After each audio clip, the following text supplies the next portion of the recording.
මුළු රටකම ගුවන් හමුදාවකට වඩා බලවත් සාගරය මැදින් යන පාවෙන යකඩ නගරයක් ගැන ඔයා අහලා තියෙනවද? මේ යකඩ මෘගයා මුහුදේ යනවා දැක්කම ලෝකේ ඕනෑම බලගතු රටකට පවා දාඩිය දානවා අනිවාර්යයි.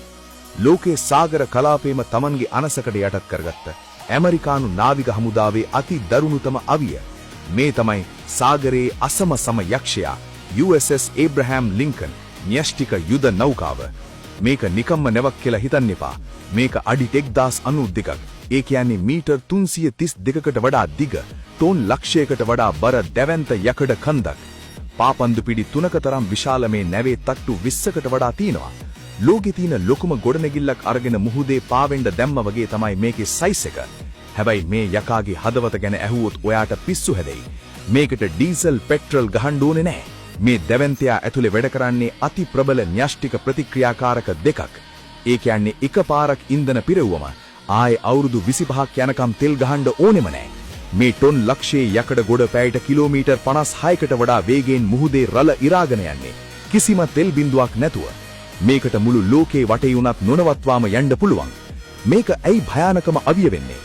මේ නැව උඩ එකවර ප්‍රහාරක ගුවන් යානා සහ හෙලිකොප්ටර් 90ක් විතර ගෙනියන්න පුළුවන්. ලෝකේ භයානකම 5th gen jet එකක් වන F-35C Lightning II සහ FA-18 Super Hornet යානා මේක උඩ ඉඳන් තත්පර ගානකින් අහසට විදින්න පුළුවන්. ලෝකේ ගොඩක් රටවල් වල මුළු ගුවන් හමුදාවටම වඩා ප්‍රහාරක යානා මේ එක නැවක් උඩ තියෙනවා කිව්වොත් ඔයා විශ්වාස කරනවද? කවුරු හරි මේකට මිසයිලයක් ගැහුවොත් බය වෙන්න එපා. මේ යකා වටේටම තියෙනවා Phalanx CIWS සිස්ටම් එක. තත්පරයට උණ්ඩ 1000 ගානක් බ්‍රර් සද්දෙත් එක්ක විදින ඒ මැෂින් පුවක්කු වලින් එන ඕනෑම මිසයිලයක් අහසේදීම කුඩු පට්ටම් කරලා දානවා. යුද නැවක් කිව්වට මේක ඇතුලේ වෙනම ලෝකයක් තියෙනවා. නාවික බටයෝ සහ පයිලට්ලා 6000ක් විතර මේක ඇතුලේ ජීවත් වෙනවා. මෙයාලට ඛණ්ඩ දවසකට කෑම වීල් 15කට වඩා මේක ඇතුලේම හදනවා. ඒ වගේම මුහුදු වතුර පිරිසිදු කරලා දවසකට බීමට ගන්න වතුර ගැලුම් ලක්ෂ 4කට වඩා නිෂ්පාදනය කරනවා.